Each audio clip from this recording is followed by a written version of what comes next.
بسم اللہ الرحمن الرحیم۔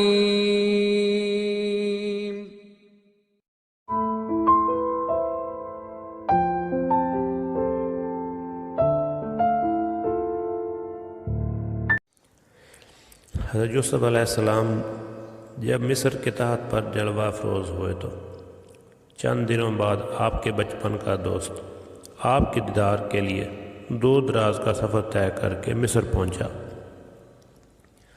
اور آپ کی خدمت میں حاضر ہوا۔ حضرت یوسف علیہ السلام نے اپنے دوست بڑی عزت افزائی کی۔ دونوں دوست کافی دیر تک اپنے بچپن کی گزری ہوئی باتیں کرتے رہے۔ باتوں باتوں میں حضرت یوسف علیہ السلام نے فرمایا، اے میرے دوست، تم جو اتنی دور سے مجھے ملنے آئے ہو، یہ تو بتاؤ ہمارے لیے کیا سوغات لے کر آئے ہو، کیونکہ یہ عقل مندی کی بات نہیں کہ دوستوں کے ہاں خالی ہاتھ جایا جائے۔ تم بھی کوئی نہ کوئی تحفہ ضرور لے کر آئے ہوگے۔ وہ دوست بولا، میں خالی ہاتھ نہیں آیا۔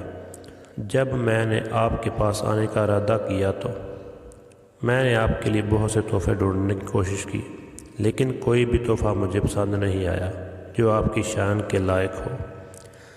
مجھے کوئی بھی تحفہ پسند نہیں آ رہا تھا، کیونکہ میں سوچتا تھا رائے برابر سونے کو کان کی طرف کیسے لے کر جاؤں، اور ایک قطرہ سمندر کے سامنے کیا حیثیت رکھتا ہے۔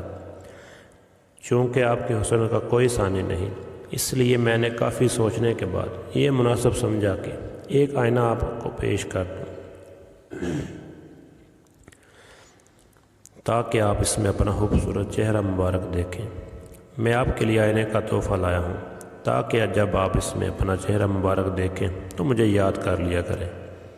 یہ کہہ کر اس دوست نے اپنے بغل سے آئینہ نکالا اور حضرت یوسف علیہ السلام کو پیش کر دیا اور کہا کہ آپ کے حسن سے بڑھ کر دنیا میں کوئی چیز دکھائی نہیں دیتی ہے، اس لیے میں یہ آئینے کا تحفہ آپ کی خدمت میں پیش کرتا ہوں تاکہ آپ اس میں اپنا حسن دیکھیں۔ حضرت یوسف علیہ السلام نے اس تحفے کو خوشی کے ساتھ قبول کر لیا۔